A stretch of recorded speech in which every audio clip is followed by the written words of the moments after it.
रामचंद्रः स भगवान् अद्वैत परमानंदात्मा यत्परब्रह्म भूर्भुवः तस्मै वै नमो नमः। ॐ विश्वानुदेव सवितुर्दुरितानि परासुव यद्भद्रं तन्नयासुव।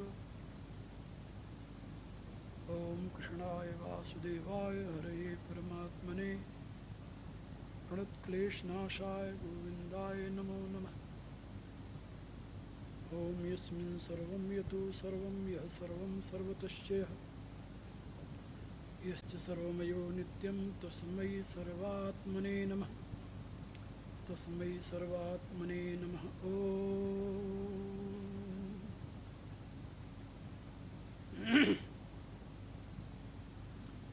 मेरी प्रियात्मा, करुणा निधान भगवान की करुणा आप सभी के लिए सदैव कल्याण का सृजन करती रहे, यह मेरी आंतरिक शुभकामना। कल का विषय था जागृत स्वप्न सुषुप्ति और तुरी। उस विषय में संक्षेप में थोड़ी सी बातें मैंने बताई थी। आज का विषय सही में शास्त्र गम्य है, अनुभव गम्य भी कहा जा सकता है, लेकिन वो सब के लिए नहीं, कुछ लोगों के लिए। मृत्यु के बाद मृत्यु क्या है, इसका जिसने जीवन में अनुभव किया हो वही मृत्यु के बाद की दशा का कथन कर सकता है। मृत्यु के दो भेद हैं, दो प्रकार के मृत्यु होती है। एक जीते जी मृत्यु होती है और एक शरीर छूटने को मृत्यु कहते हैं। शरीर रहते हुए शरीर से अलग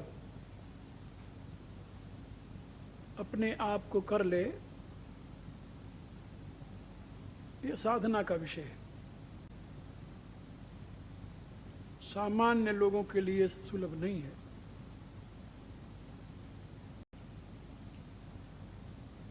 मैंने साधना काल में उस अवस्था में पहुंचने पर एक छंद लिखा था, आज भी मुझे स्मरण है उसका।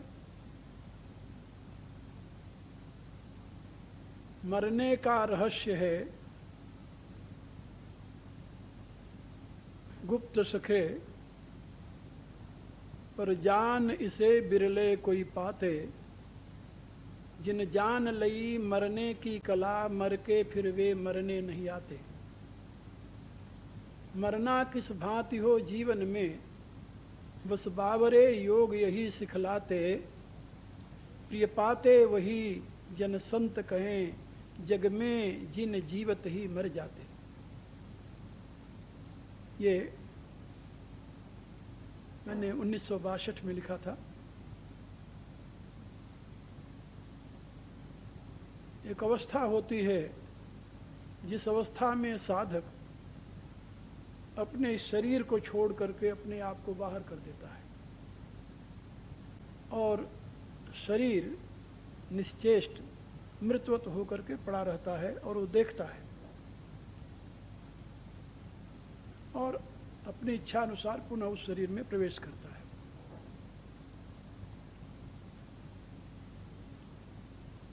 और इसको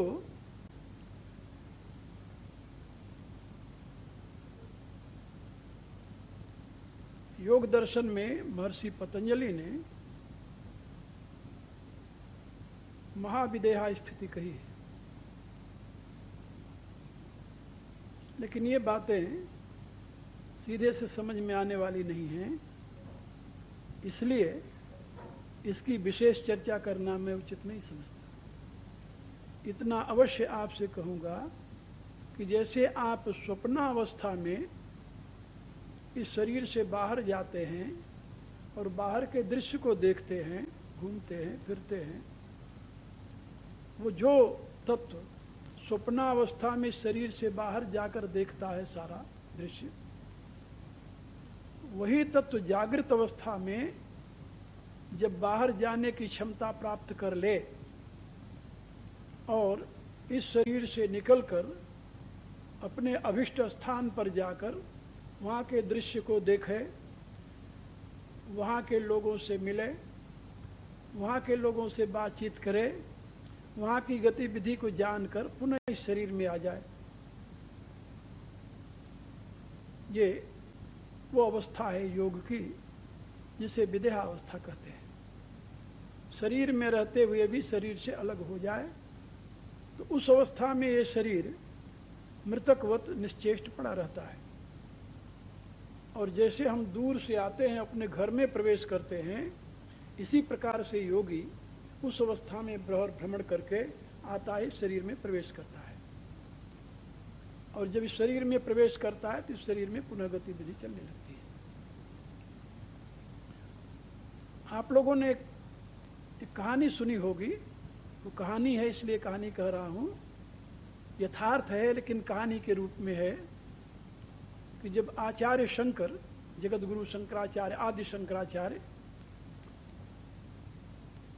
पहले अध्ययन करने के पश्चात अपने गुरु के पास जब वो रह रहे थे तो उनको गुरु ने कहा कि इस समय तुम्हें जो कार्य करना है उस कार्य का प्रारंभ एक महापुरुष ने किया है और उस महापुरुष के चरणों में तुम जाओ, उससे शिक्षा ग्रहण करो और हो सके तो उनको अपना सहयोगी बनाओ। वो महापुरुष कहाँ हैं? तो उन्होंने बताया कि इस समय वो महापुरुष प्रयाग संगम पर, जहाँ गंगा जमुना त्रिवेणी है, वहाँ पर वो अपने शरीर को तुषाग्नि में जला रहे हैं।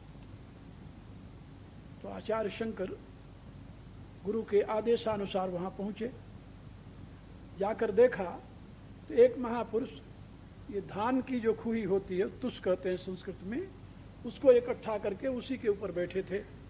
उसमें आग लगा रखी थी और उनका इतना पांव से नीचे तक का शरीर जल चुका था, कमर से नीचे तक का सुसाग्नि में, और वो बैठे हुए थे शांत होकर के। तो पहले आचार्य शंकर पहुंचते हैं तो उनकी स्तुति करते हैं।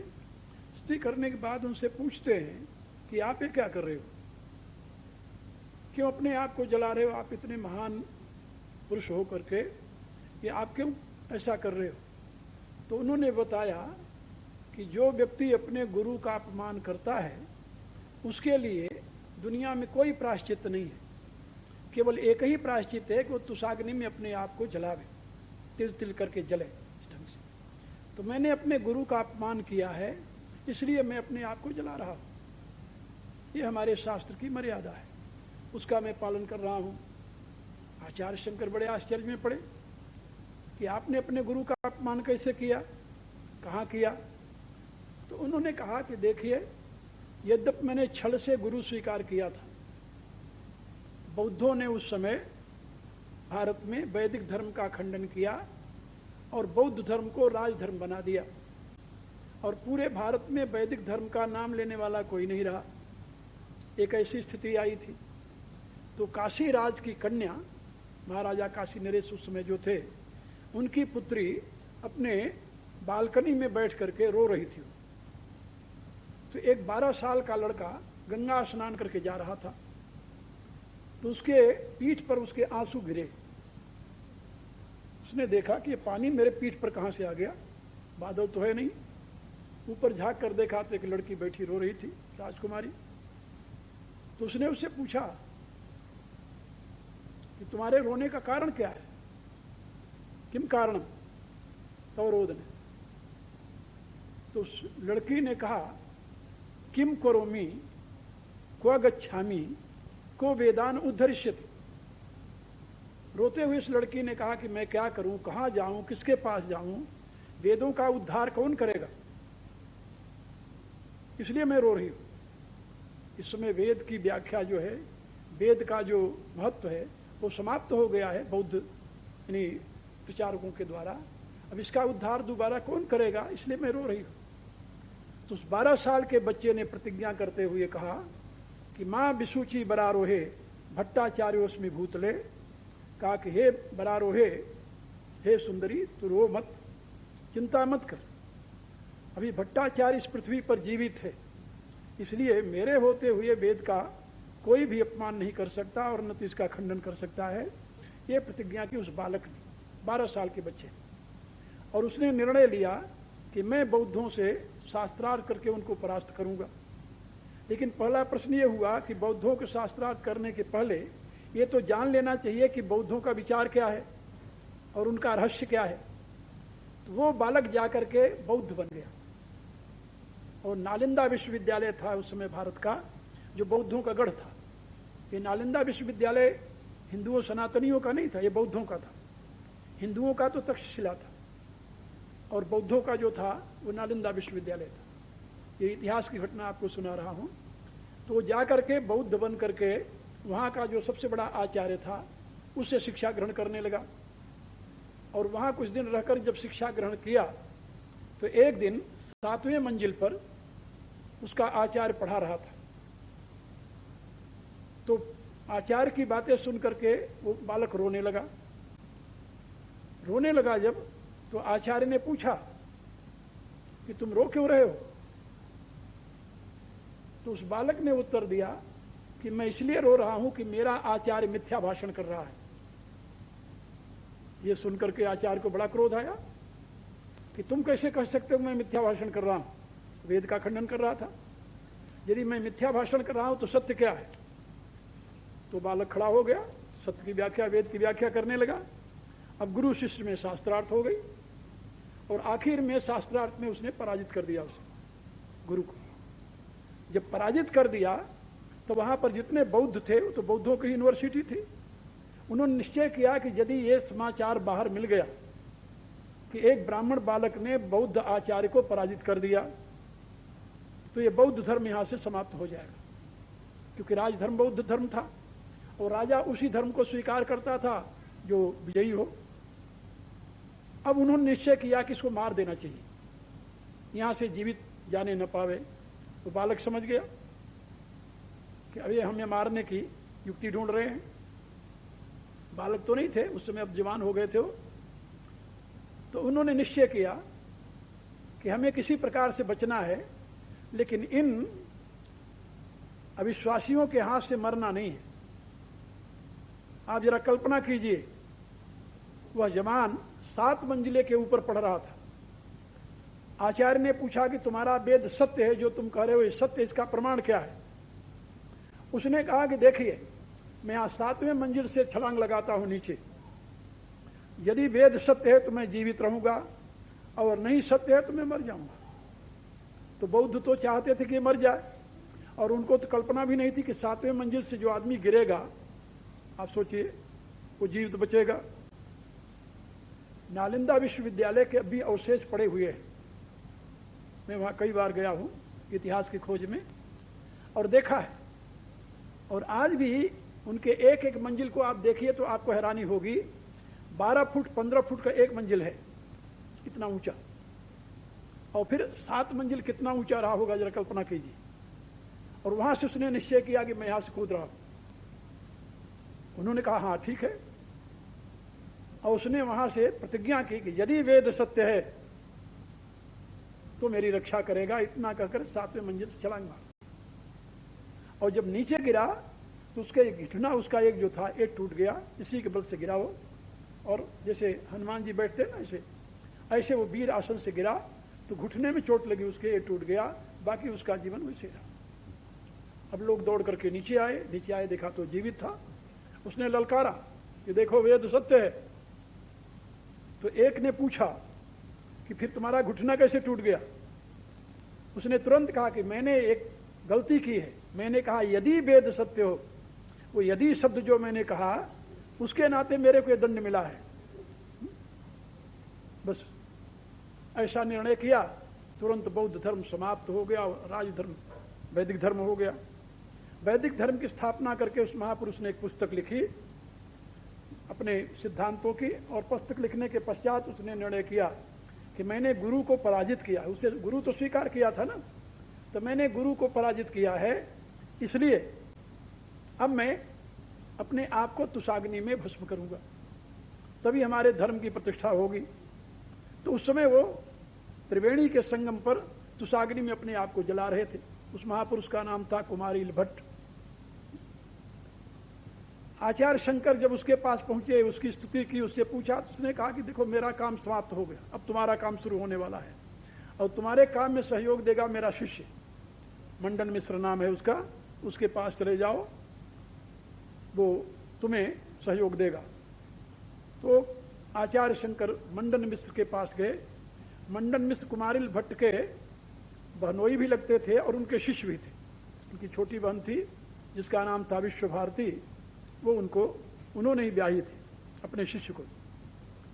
तो जब वहां पर गए तो वहां पर शास्त्रार्थ हुई दोनों की, मंडन मिश्र की और आचार्य शंकर की, और इस शर्त पर हुई कि जो विजयी होगा, यदि मंडन मिश्र विजयी हुए तो आचार्य शंकर गृहस्थ बन जाएंगे, और यदि आचार्य शंकर विजयी हुए तो मंडन मिश्र सन्यासी बन जाएंगे। तो कहा कि इसका मध्यस्थता कौन करेगा, कौन घोषित करेगा? दो की शास्त्रार्थ होगी तो कोई रेफरी चाहिए ना, मध्यस्थता करने वाला। तो रेफरी कौन बनेगा? तो आचार्य शंकर ने कहा कि मैं विश्व भारती को रेफरी मानता हूं।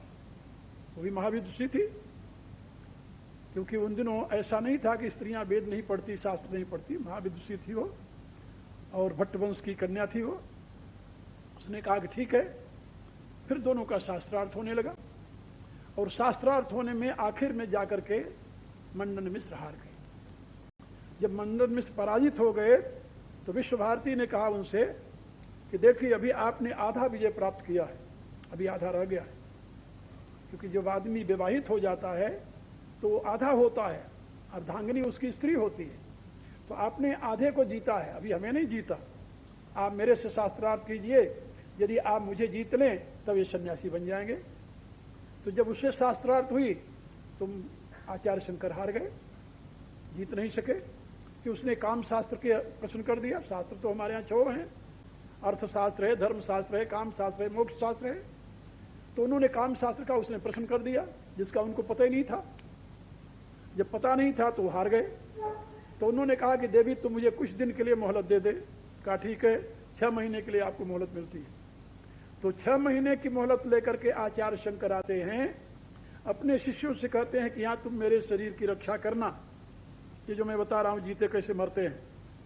अपने शरीर को एक कमरे में बंद कर दिया और वहां से वो अपने सूक्ष्म शरीर को निकाला, शरीर का त्याग करके। और उसी समय उज्जैनी के राजा की मृत्यु हो गई थी। तो उन्होंने जाकर उज्जैनी के राजा को ले जा रहे थे जलाने के लिए, संस्कार करने के लिए, उसमें प्रवेश कर गए। पर काया प्रवेश की सिद्धि थी उनको। उसमें जब प्रवेश कर गए तो राजा उठकर बैठ गया, जग गया। अब राज में यानी प्रसन्नता की लहर छा गई। राजा के मरने का जो दुख था वो समाप्त हो गया। अब वहां पर राजा के शरीर में वो प्रवेश कर गए और राजा जीवित हो गया, और उनका शरीर वैसे सुरक्षित पड़ा हुआ था। अब परिणाम ये हुआ कि उसके बाद में जब गए राजमहल में तो उनको कुछ पता तो था नहीं, क्योंकि आत्मा तो दूसरी थी। अब राज विषय का कोई बातचीत हो तो कहें कि मुझे पता ही नहीं, मेरी तो विस्मृति हो गई है, कोई बहाना बनाना था। अब रानी से वो हमेशा काम शास्त्र की चर्चा करें। रानी सोचने लगी कि मेरे पति तो कभी ऐसी चर्चा करते नहीं थे, और ये कौन सी, तो जान गई कोई नई आत्मा इसमें है। आखिर में उसने पता लगाया कि आत्मा किसकी है, और उसने कहा कि हमारे राज्य में कहीं भी कोई व्यक्ति का शव यदि सुरक्षित हो तो उसको नष्ट कर दिया जाए। जान गए कि इनका शव नष्ट कर दिया जाएगा तो उसमें पुनः प्रवेश नहीं कर पाएंगे। लेकिन 6 महीने बीत गए, इतने में उनको सारा वहां बोध हो गया। और पुनः 6 महीने से पहले आकर अपने शरीर में प्रवेश कर गए, और पुनः प्रवेश करके जाकर के उन्होंने विश्व भारती से शास्त्रार्थ किया, उसे पराजित किया। फिर मंडन मिश्र और उनकी स्त्री दोनों सन्यासी बन गए। मंडन मिश्र उनके शिष्य बने, सुरेश्वराचार्य उनका नाम रखा, और उनकी स्त्री जो थी वो उनके पूरे मंडल की माँ के रूप में वहां रहती थी, उनकी संभाल करती थी। ये उनके जीवन के इतिहास में। तो मैं आपको ये बता रहा था कि योगी लोग जब परकाया प्रवेश की सिद्धि कर लेते हैं या काया से बाहर हो करके पुनः उसमें प्रवेश होने की सिद्धि करते हैं, तो एक प्रकार से मृत्यु का ही दूसरा रूप होता है। इस अवस्था में जो पहुंचे हैं योगी, उनको मरने की कला आ गई है। वो जानते हैं कि मरना कोई बहुत बुरी चीज नहीं है, शरीर छूट गया तो छूट गया, नया शरीर धारण करेंगे। तो नया शरीर धारण करते हैं या फिर पुराने शरीर को छोड़ देते हैं या पुराने शरीर में प्रवेश कर जाते हैं। ये दो प्रकार की स्थितियां हैं। बहुत से योगी ऐसे हैं जो नए शरीर का निर्माण कर लेते हैं, लेकिन बहुत से ऐसे योगी हैं जो मुर्दे में प्रवेश करके नया शरीर, कहीं बच्चा कोई मर गया है तो उसमें प्रवेश कर जाते हैं और उठकर बैठ जाता है, वो सोचते हैं कि ये तो मर करके जी गया। तो ऐसी घटनाएं बहुत होती रहती हैं। खैर, अब जो बात मैं आप लोगों को बताने जा रहा हूं, मृत्यु का एक ये रूप है, लेकिन ये मृत्यु का जो रूप है वो सबके लिए सुलभ नहीं है। परकाया प्रवेश की प्रक्रिया जो योग दर्शन में पतंजलि ने लिखी है, वो जब सिद्ध होती है तब ये प्रक्रिया होती है। लेकिन शरीर से बाहर निकलने वाली साधना जो है, ये है तो ये भी बहुत कठिन, लेकिन इसको सामान्य रूप से किया जा सकता है, इसमें जरा भी संदेह नहीं, ये किया जा सकता है। इसलिए कह रहा हूं किया जा सकता है कि मेरा अपना अनुभव है, इसको करके मैंने देखा है, इसलिए किया जा सकता है, ये मैं विश्वास के साथ कर सकता हूं। लेकिन मृत्यु का एक दूसरा स्वरूप है, जो शरीर छूट गया, वो कौन सा स्वरूप है? आपका ये जो शरीर मिला है आपके प्रारब्ध कर्मों का परिणाम है। आपके कर्म दो प्रकार के हैं। अतीत में जो कर्म आप किए हैं उन कर्मों को संचित कर्म कहा जाता है, और उन संचित कर्मों में से जिन कर्मों को फल देने के लिए परिपक्वता हो गई, जिन कर्मों में जो कर्म परिपक्व हो गए हैं, फल देने के लिए तत्पर हो गए हैं, उन कर्मों के परिणाम स्वरूप आपको शरीर मिला है। और किसको कौन सा शरीर मिलेगा उन कर्मों पर अवलंबित है। तो वो शरीर पशु पक्षी का भी मिल सकता है, मनुष्य का भी मिल सकता है, देवता का भी मिल सकता है। गीता में भगवान ने इस बात को स्पष्ट करते हुए बताया है, ऊर्ध्वम गच्छन्ति सत्वस्था मध्य तिष्ठन्ति राजसा जघन्य गुण वृत्तिस्था अधो गच्छन्ति तामसा। बड़े ध्यान से सुनना है, विषय बड़ा गंभीर है। भगवान कहते हैं कि ऊर्ध्वम गच्छन्ति सत्वस्था, जो सतोगुण में स्थित होकर के शरीर छोड़ता है मरते समय, वो मर करके स्वर्ग में जाता है। जब हमारे यहाँ मुर्दा जलाते हैं ना, ये भी याद रखो, भारत में ये जो ऋषियों ने मुर्दे को जलाने की जो प्रक्रिया प्रारंभ की, उसके पीछे एक बहुत बड़ा विज्ञान है। कहा जब शरीर छोड़ती है आत्मा कर्मानुसार, स्वतंत्रता से छोड़ती है, वो तो कहीं जाती है, अपने रुचि से जाती है, उसके लिए कोई प्रतिबंध नहीं होता। लेकिन जो परवश प्रकृति के बस होकर, गुणों के बस होकर कर्मानुसार शरीर को छोड़ती है आत्मा, तो शरीर को छोड़कर एकाएक कहीं नहीं जाती, वो शरीर के चारों तरफ घूमती रहती है। जब उसको शरीर को उठाकर ले जाते, कहीं गाड़ देते हैं, तो वहां भी बहुत दिनों तक घूमती रहती है, क्योंकि शरीर के साथ अटैचमेंट होती है, मोह होता है। जब उस शरीर को जलाते हैं तब वो आत्मा वहां से प्रस्थान करती है। तो जलाने पर तीन रूप होते हैं उस शरीर के। एक तो ज्वाला उसमें निकलती है, पहले धुआं निकलता है, धुआं। तो जो अपवित्र कर्म करने वाले हैं, बहुत पवित्र नहीं कर्म किए हैं, बहुत अच्छा नहीं किए हैं, यानी बहुत बुरा भी नहीं किए हैं, वो धुएं के साथ उस शरीर से बाहर जाते हैं। लेकिन जो पुण्य कर्मा हैं, उनके शरीर को जब आग लगाते हैं तो धुआं कम निकलता है, बइयों को धुआं निकलता ही नहीं, एकाएक आग लग जाती है और धूम बिना अग्नि होती है, वो थोड़ा धुआं होता है। ऐसी आत्माएं जो है वो सीधा स्वर्ग लोक को जाती है, ऊर्ध्व गति को प्राप्त करती है। तो अग्नि की ज्वाला के साथ जो आत्मा जाती है वो तो ऊर्ध्व गति को प्राप्त करती है। धूम के साथ जो जाती है वो चंद्रलोक में जाती है। बात समझिए, चंद्रलोक में। ये गीता के 8वें अध्याय में भगवान ने इसका विश्लेषण किया है।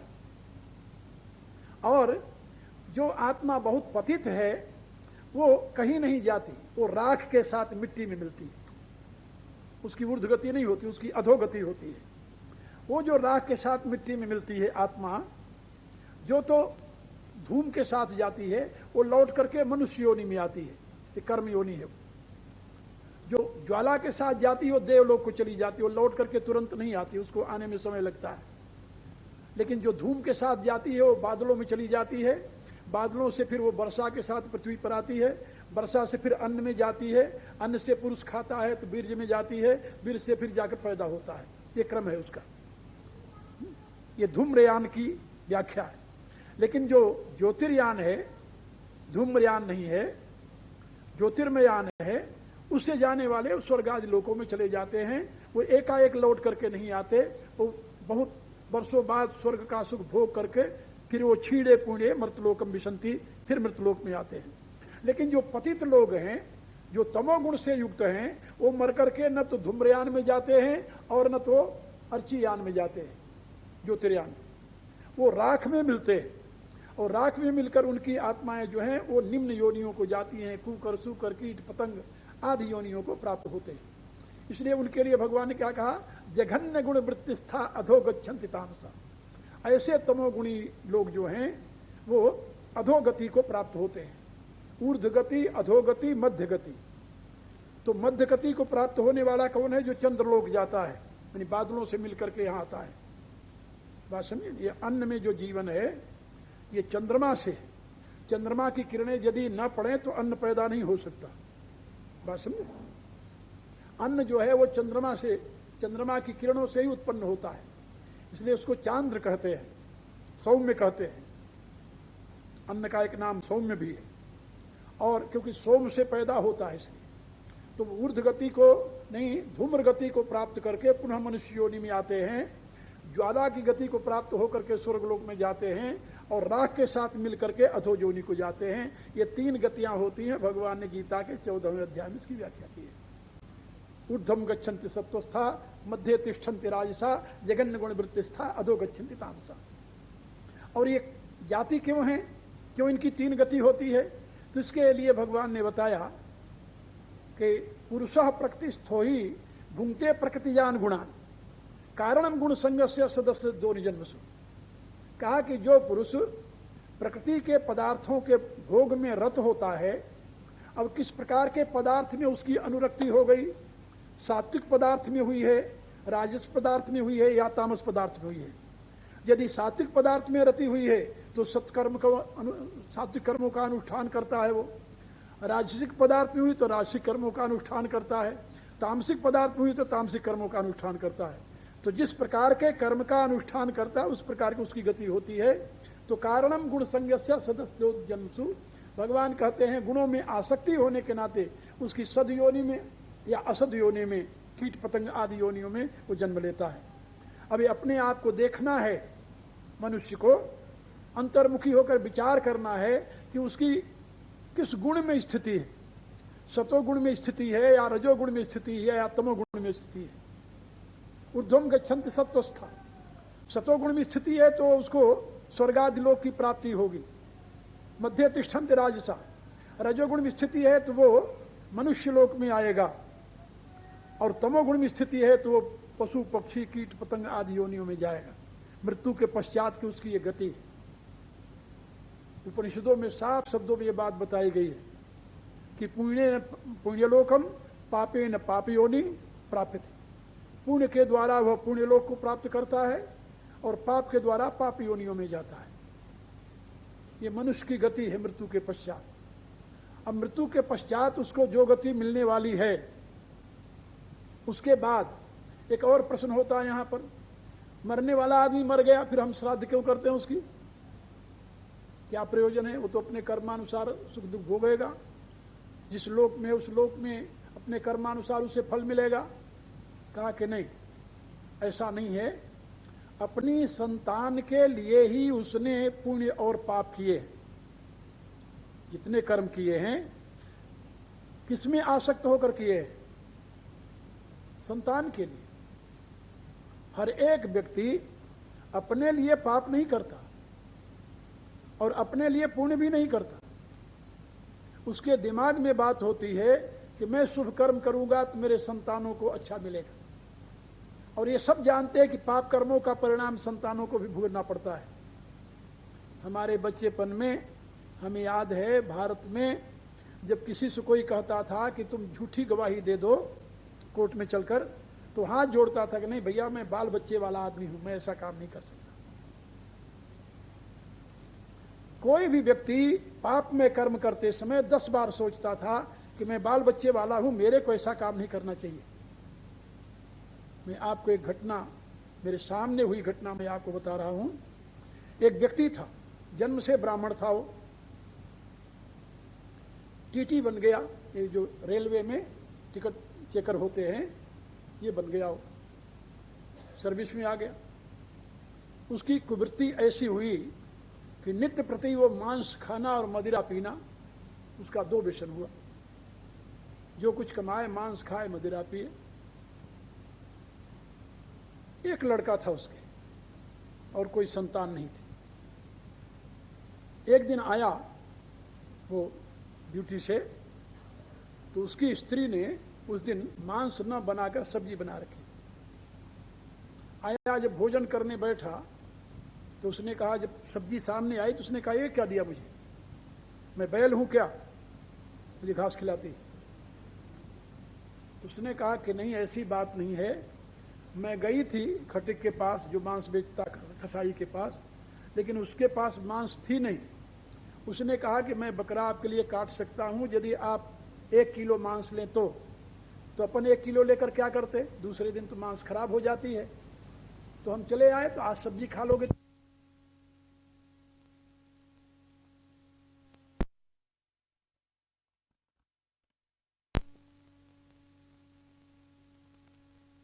के पास मांस थी नहीं।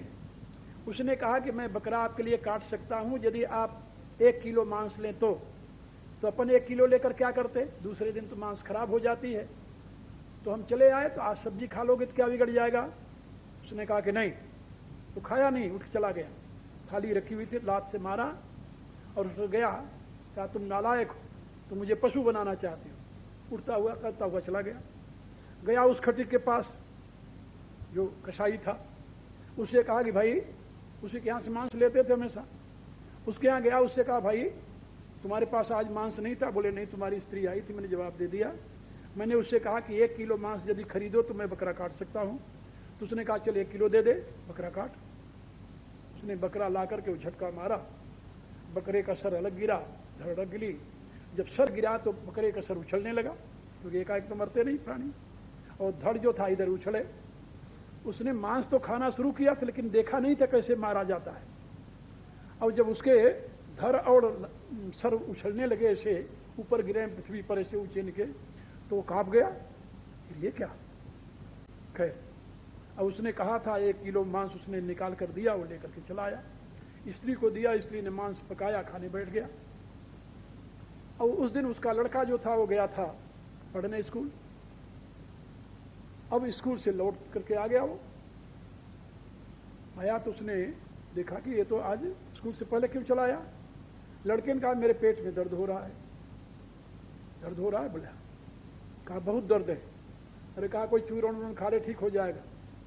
चूरण दिया, ठीक नहीं हुआ। कहता अच्छा एक गोली खा ले, बलारगन की गोली दी, उससे भी ठीक नहीं हुआ।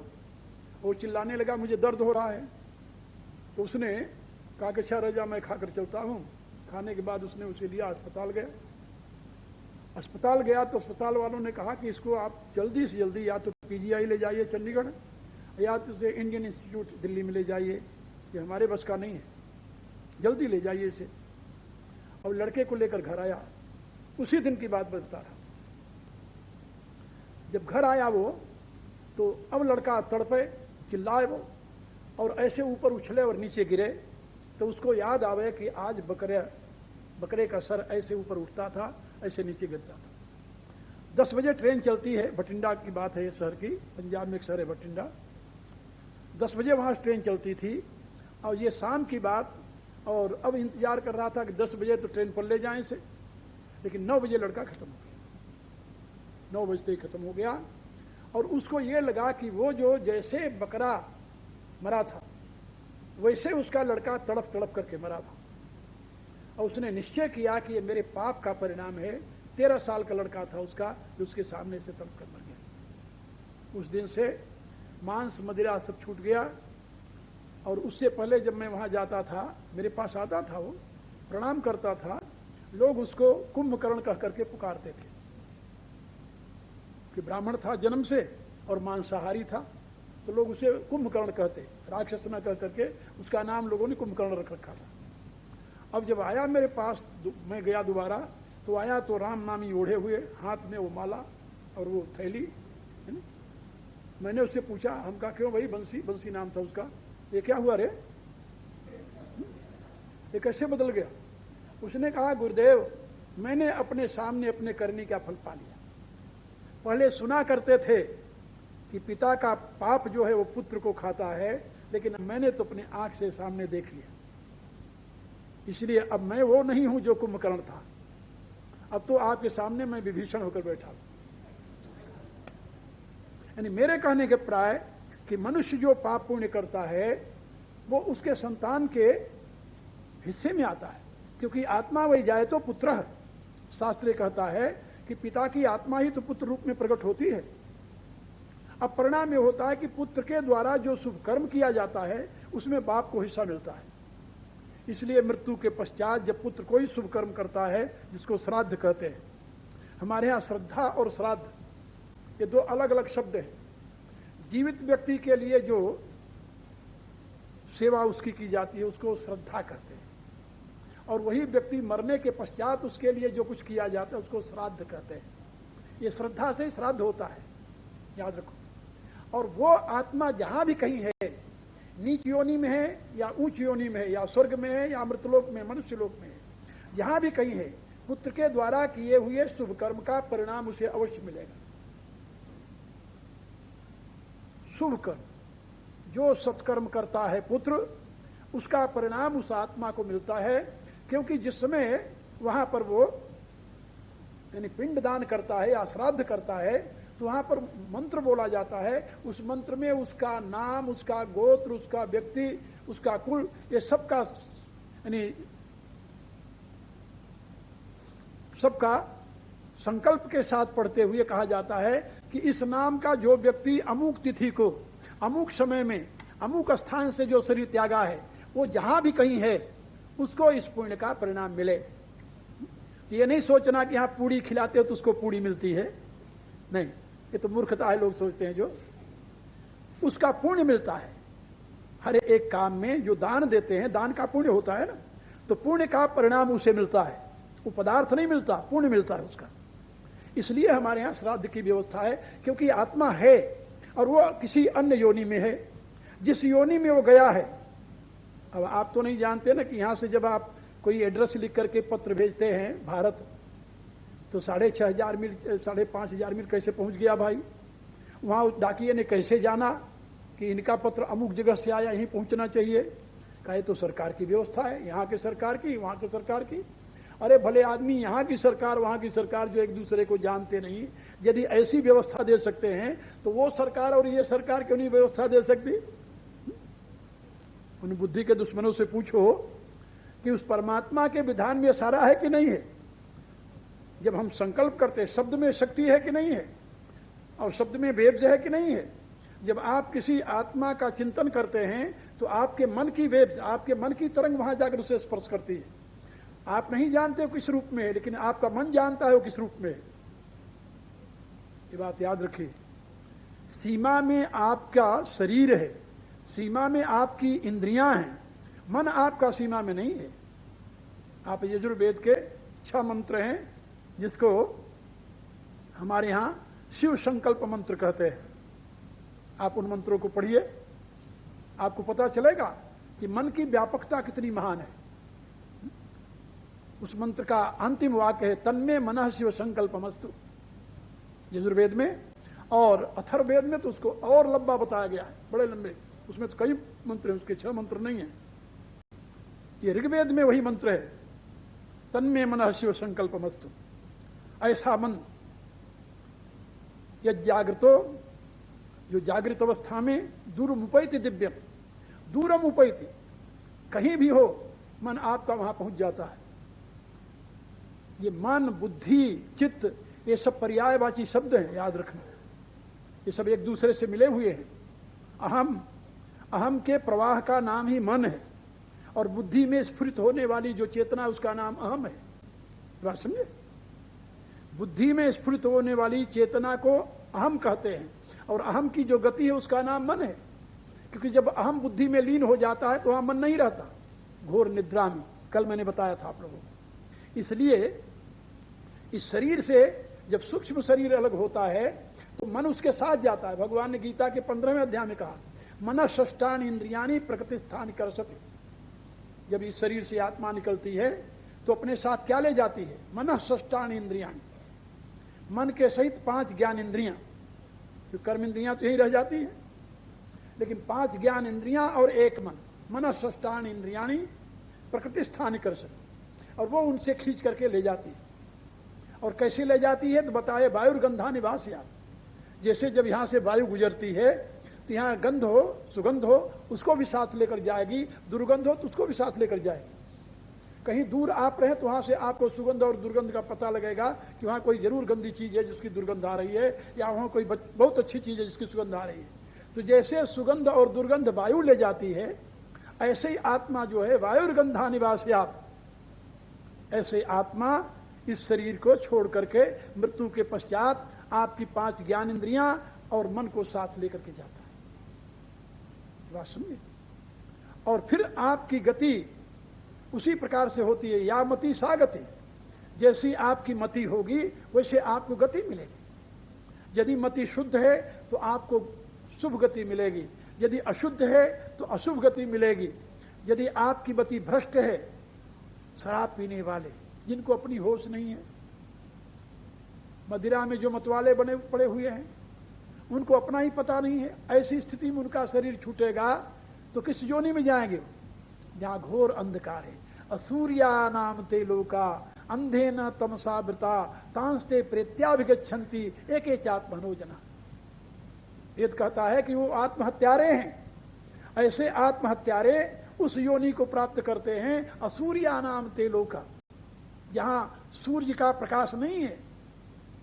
असूर्या नाम ते लोका अंधे न तमसावृता, घोर अंधकार के द्वारा आवृत जो योनियां हैं, जहां ज्ञान का नाम निशान नहीं है, ऐसी योनियों को तांस्ते प्रेत्या, प्रेत्या माने मृत्यु के पश्चात, तांस्ते प्रेत्या अभिगच्छन्ति, वे शरीर छोड़ने के पश्चात उन योनियों में जाते हैं। कौन जाता है? कहा एक के चात्मनोजना, जो आत्महत्यारे हैं। आत्महत्यारे माने जो धन के नीचे अपनी आत्मा को दबा रखा है, जो भोग के नीचे अपनी आत्मा को दबा रखा है, जो अज्ञान के नीचे अपनी आत्मा को दबा रखा है, उनको आत्महत्यारा कहते हैं। जिनको अपनी आत्मा का गौरव नहीं है वो आत्महत्यारा है। जिसको अपनी आत्मा का भान नहीं है वो आत्महत्यारा है। जो विषयों में लिप्त होकर के आत्मा की महत्ता को भूल जाता है वो आत्महत्यारा कहा जाता है। ऐसे आत्महत्यारे उन अधम योनियों को प्राप्त होते हैं, मृत्यु के पश्चात की गतियां। और इतना ही नहीं, बहुत से ऐसी आत्माएं हैं जो मृत्यु के पश्चात दूसरे योनियों में जाती हैं और वहां उनको ज्ञान होता है कि मैं अमुक घर से अमुक शरीर छोड़ करके यहां आई। उनको पता होता है, वो जानती हैं, उनकी स्मृति बनी रहती है। लेकिन आप सोचिए कैसे स्मृति बनी रहती है। जरा अब विज्ञान की तरफ जाइए और ये देखिए, मरने वाली आत्मा यहां से धूम्रलोक को प्राप्त हो गई, अर्ची लोक को गई, तुरंत नहीं आएगी वो। तो अर्ची मार्ग से जाने वाला तुरंत नहीं आएगा, वो तो सूर्य मंडल से जाकर पार जाएगा, और सूर्य मंडल से पार जाकर दिव्य लोक जो है उसमें स्वर्ग लोक जिसे कहते हैं वहां जाएगा। लेकिन धूम्र मार्ग से जो गया है शरीर छोड़ करके, वो चंद्रमा तक जाता है, चंद्रलोक तक। चंद्रमा की गति जो है वो इस पृथ्वी से लगी हुई है, और वहां से वो पुनः बादलों में आकर के वृष्टि के रूप में पृथ्वी पर आएगा, फिर किसी पदार्थ में प्रवेश करके अन्न रूप में परिणित हो जाएगा। यदि वो पशु योनि में जाना है तो घास पात बन जाएगा, मनुष्य योनि में जाना है उसे तो कुछ जो मनुष्य खाता है उसमें चला जाएगा, राक्षस योनि में जाता है तो मांस मदिरे आदि के रूप में पहुंच जाएगा वो इन पदार्थों के रूप में। और वही मनुष्य खाएगा। भोजन के बाद शरीर में जाकर हजम होता है तो रस बनता है। 3 चीजें बनती हैं भोजन किए हुए पदार्थ की, मल मूत्र और रस। तो मल मूत्र तो बाहर निकल जाता है, रस रहता है। रस जब जाकर के ऑक्सीजन के साथ मिलता है तो उसमें रेड कार्बोनेट पैदा हो जाते हैं। रेड कार्बोनेट पैदा होते हैं तो उस रस का रूप बदल करके लाल हो जाता है, जिसको हम रक्त कहते हैं। अब रक्त की गति जब शरीर में चलती है तो उसी से मांस पैदा होता है। उस रक्त में जो स्थूल भाग है वो मांस रूप में परिणित हो जाता है, और उसी में जो चिकनाई वाला भाग है वो मेद रूप में परिणित हो जाता है।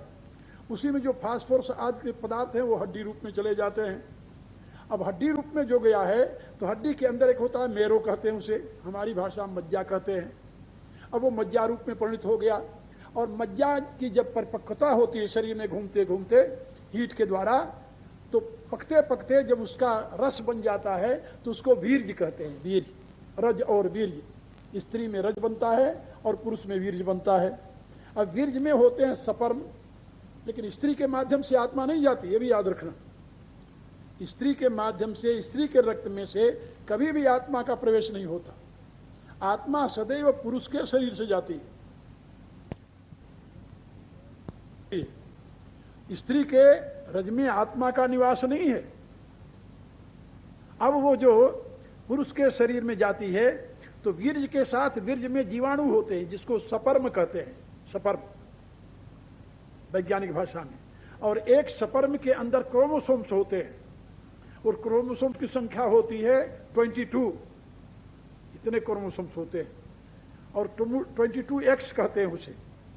तो नारी में केवल वहां भी सपर्म होते हैं, वहां भी क्रोमोसोम्स होते हैं, लेकिन वहां पर जो क्रोमोसोम्स हैं उसमें 22X ही होते हैं।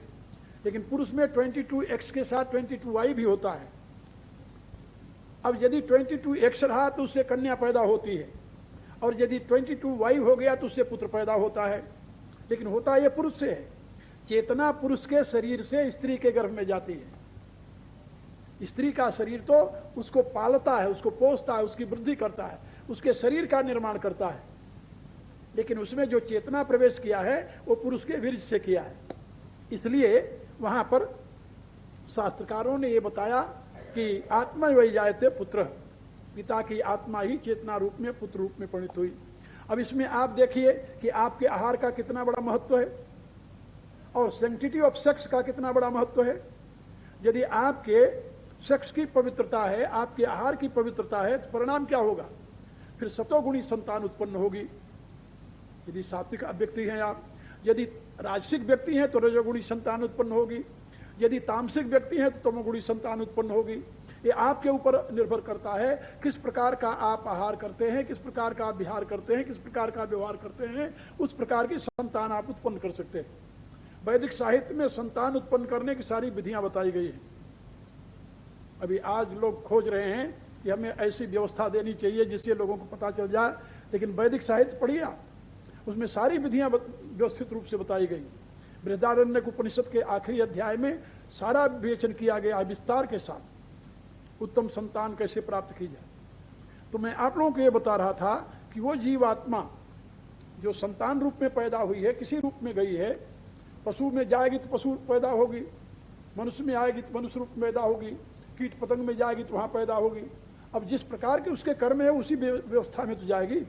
ये ईश्वरीय विधान है। ईश्वरीय विधान ऐसा प्रबल है कि उसके कर्मानुसार उसे उस दिशा में प्रवेश करा देता है। इसीलिए ईश्वर का एक नाम विधाता है।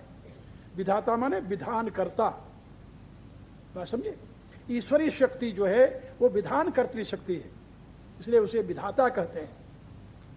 और लोग कहते हैं ना कि विधाता के हाथ में है सारा। विधाता के हाथ में वो है जो आपने कर्म किया है उसके अनुसार फल देना। कर्म विधाता के हाथ में नहीं है। कैसा कर्म करते हैं ये आपके ऊपर निर्भर करता है, लेकिन कर्म का परिणाम क्या होगा ये आपके ऊपर निर्भर नहीं करता। आप मद्यपान कर सकते हैं, ये आपके ऊपर निर्भर है, और आप भगवान का चरणामृत भी ले सकते हैं, आपके ऊपर निर्भर है। लेकिन दोनों का परिणाम क्या होगा ये आपके ऊपर निर्भर नहीं है। ये तो उस नेचर के ऊपर निर्भर है या विधाता के, जिन्हें विधान बनाया है। और विधान किसमें बनाया? नेचर में। इसलिए वेद में दो शब्द हैं, सत्य और ऋत। ऋतम च सत्यम क्या विधात ततो अभ्यजायत, ऋग्वेद का मंत्र है, जिसमें बताया गया कि ऋत और सत्य ये दो तत्व है। सत्य तो वह तत्व है जो सत्तात्मक है, और ऋत वह तत्व है जो गत्यात्मक है। ऋगतो, गत्यात्मक होने के नाते उस सत्य का जो नियम है उसको ऋत कहते हैं, उस सत्य का जो ला है उसे ऋत कहते हैं। उसी ऋत को हमारे यहां धर्म भी कहा जाता है, उसी ऋत को धर्म भी कहते हैं। उस सत्य का जो यानी गुण है उसको धर्म कहते हैं, उस पदार्थ का जो गुण है उसको धर्म कहते हैं। जैसे आप जानते हैं कि everything has its own property, own quality, तो क्वालिटी और प्रॉपर्टी जो है उस पदार्थ का धर्म कहा जाता है, उनका समवाय संबंध होता है। जब तक वो पदार्थ रहेगा उसका धर्म रहेगा। ये जो स्थिति है वेद में, उस विषय में बात समझाई गई है कि आप अपने कर्मानुसार ही मृत्यु के पश्चात गति को प्राप्त होते हैं।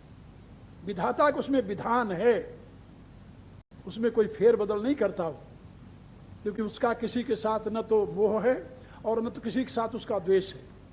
न में द्वेषोस्ति न प्रिय, भगवान ने स्पष्ट शब्दों में कहा है। और तुलसीदास जी ने अपनी रामायण में भी इस विषय में बहुत कुछ लिखा है। जहां पर भुसुंडी जी को श्राप देते हैं उनके गुरु, वहां पर कहते हैं कि जे जन गुरुसन ईर्षा करही रौरव नरक कोटि शत परही और त्रियक योनि पुण्य धर शरीरा अच्युत धर्म जन्म भर पावहि पीरा। तो 1000 जन्म तक वो त्रियक योनि में रहते। तो भुसुंडी जी कहते हैं कि मैं सारी योनियों में घूमा, मैं 1000 योनियों में घूमा 1000 बार, लेकिन भगवान शंकर की कृपा से जन्मत मरत दुसह दुख होई, जन्मते और मरते बहुत दुख होता है, लेकिन शंकर की कृपा से मुझे वो दुख मिला नहीं, और जो मैं शरीर धरता था उसको अनायास में त्याग देता था। और अंत में कहा कि आखिर में 1000 जन्म जब ले लिए तब चरम देह द्विजकर मैं पाई, तब मैं पवित्र हो गया, श्राप से मुक्त हो गया और मुझे ब्राह्मण का शरीर मिला, द्विज का शरीर मिला। लेकिन वहां पर मुझे पूर्व जन्म के सारी याद थी कि मैंने ये कर्म किए थे और मुझे ये परिणाम भोगने को मिला। तो मेरे कहने का प्राय कि कर्मानुसार ही फल मिलता है। तुलसीदास जी ने उत्तरकांड में लिखा है, उन्होंने कहा कि किस प्रकार के योनियों में कौन लोग जाते हैं। तो हरिगुरु निंदक दादुर होई जन्म सहस्र पावतन सोई। जो भगवान की निंदा करता है, गुरु की निंदा करता है, वो मेढक बनता है और 1000 जन्म तक मेढक बनता रहता है। सूर श्रुति निंदक जे अभिमानी रौरव नरक प्रणीते प्राणी। द्विज निंदक बहु नरक भोग कर। जो विद्वानों की निंदा करता है वह अनेक काल तक नरक में निवास करता है और जग जन्मय बायस शरीर धरे, और फिर कौआ होकर के वो संसार में पैदा होता है। इस प्रकार से उन्होंने अनेकों योनियों में जन्मने वाले जीवों की कहानी कही है रामायण में। आप रामायण पढ़ते हैं ना, रामायण में आपको मिल जाएगा उत्तरकांड में। तो मेरे कहने के प्राय कि आपका मृत्यु के पश्चात आपकी क्या गति होगी, आपका क्या जन्म होगा, ये आपके कर्मों के ऊपर निर्भर करता है। और मृत्यु के पश्चात कुछ नहीं रहता, ये तो अज्ञानी लोग कहते हैं। ऋषियों ने, तत्वदृष्टारों ने इसको देखा है, समझा है। वेद की ये घोषणा है कि जैसा कर्म करोगे वैसा परिणाम तुम्हें मिलेगा। इसलिए मृत्यु के बाद की चिंता आपको जीते जी करना चाहिए। यदि आप मृत्यु के पश्चात शुभ गति प्राप्त करना चाहते हैं तो आप शुभ कर्मों का अनुष्ठान कीजिए। यदि आप अशुभ गति को जाना चाहते हैं तो अशुभ कर्मों में लग जाइए। तुलसीदास जी ने कहा कि ये मानव शरीर जो है इसी से सब कुछ बनता है, ये बात याद रखिए। एक यदि कुत्ता है वो कोई पशु का आहार करता है या शेर जानवरों को मार खाता है तो पापी नहीं है, क्योंकि वो तो उस योनि में भोगने गया है। ये त्रियक योनियां जो हैं ये भोग योनियां हैं, ये कर्म योनि नहीं है। पशु पक्षियों की योनियां कर्म योनियां नहीं है, भोग योनियां हैं। इसलिए देवताओं की योनियां भी भोग योनियां हैं। शुभ कर्मों का फल भोगने के लिए देवलोक में जाते हैं, पाप का कर्म भोगने के लिए त्रियक आदि योनियों में जाते हैं। मनुष्य योनि कर्म योनि है। इसलिए यदि आप शुभ गति प्राप्त करना चाहते हैं तो मनुष्य योनि में अपने सत्कर्मों को अपने जीवन में प्रतिष्ठित कीजिए। और मृत्यु के पश्चात जो गति होगी वो आपके कर्म के ऊपर अवलंबित होगी। इसमें भगवान का कोई हस्तक्षेप नहीं है, विधाता का कोई हस्तक्षेप नहीं है। या मति सा गति, जैसे आपकी मति है वैसे आपको गति मिलेगी। ये 2 प्रकार की मृत्यु मैंने बताई। एक मृत्यु माने शरीर से अलग होना, सूक्ष्म शरीर का स्थूल शरीर से अलग होना मृत्यु है, इतना याद रखो। सूक्ष्म शरीर का स्थूल शरीर से अलग होना मृत्यु है, देहांत नहीं। देहांत का अर्थ तो अलग होता है, क्योंकि देहांत माने होता है मुक्ति। 3 देह हैं, स्थूल देह, सूक्ष्म देह और कारण देह। जब तीनों देहों का अंत हो जाए तो उसको देहांत कहते हैं। लेकिन मृत्यु माने देहांत नहीं, मृत्यु तो केवल स्थूल शरीर का सूक्ष्म शरीर से वियोग है, ये बात याद रखिए। और ये वियोग होने पर सूक्ष्म शरीर की क्या गति होगी, उस समय आपके जीवन की क्या गति होगी, आपकी आत्मा की क्या गति होगी, ये आपके मति के ऊपर प्रतिष्ठित है। क्या कोई ऐसा रास्ता है जो इस आवागमन के चक्कर से हमेशा के लिए छूट जाए? क्या कोई ऐसा भी उपाय है जो मरने के बाद फिर मरना न हो? स्वर्ग गए तब भी तो मरेंगे आकर के, छीड़े पुण्य मर्तलोकम विसंति, फिर यहां आकर कर्म करो, फिर मरो, फिर स्वर्ग हो जाओ। नरक में गए तब भी मरने के लिए यहां आएंगे, मनुष्य बने तब भी यहां मरने के लिए आएंगे। क्या इन तीनों गतियों से परे भी कोई गति है? एक प्रश्न होता है, और उस प्रश्न का उत्तर आपको कल मिलेगा, आज नहीं। ये जो है इसे क्या कहते हैं, मोक्ष और उसका उद्देश्य, मुक्ति का उद्देश्य, इन तीनों प्रकार की गतियों से जो परे अवस्था है वो क्या है, इस विषय में कल सुनना। आज 9 बजे सर्वे भवन्तु सुखिनः, सर्वे सन्तु निरामयाः, सर्वे भद्राणि पश्यन्तु, मा कश्चित् दुःखभाग् भवेत्। ओम पूर्णमदः पूर्णमिदं पूर्णात् पूर्णमुदच्यते पूर्णस्य पूर्णमादाय पूर्णमेवावशिष्यते। ओम शांति शांति शांति। ओम। आज आप लोगों ने संक्षेप नहीं, विस्तार के साथ मृत्यु और उसका रहस्य समझा है। मेरे विचार से इसे ध्यान में रखेंगे और ये समझ करके कि मरने के बाद कुछ नहीं होता, ये तो वही स्थिति है जैसे बिल्ली को आता देख करके कबूतर आंख बंद कर ले कि अब बिल्ली मुझे नहीं देख रही है। तो कबूतर के आंख बंद कर लेने से बिल्ली की आंख बंद नहीं होती। आपके इनकार कर लेने मात्र से आप दुर्गति से नहीं बच सकते। इसलिए ऐसे कर्मों का अनुष्ठान करें जीवन में जिससे आपको उस दुर्गति से मुक्ति मिल जाए। और यदि ऐसे साधना में लग जाए कि फिर मरने की जरूरत ही न पड़े तो रास्ता अलग है। मैं जानता हूं कि वो सबके लिए सुगम नहीं है तो सुगम, लेकिन सब कर नहीं पाते। क्यों नहीं कर पाते? तो भगवान ने इसके लिए भी बताया है कि लोग क्यों नहीं कर पाते, वो भी कल बताएंगे आप लोगों को। अब इसके आगे कार्यक्रम, कल कहाँ कार्यक्रम है?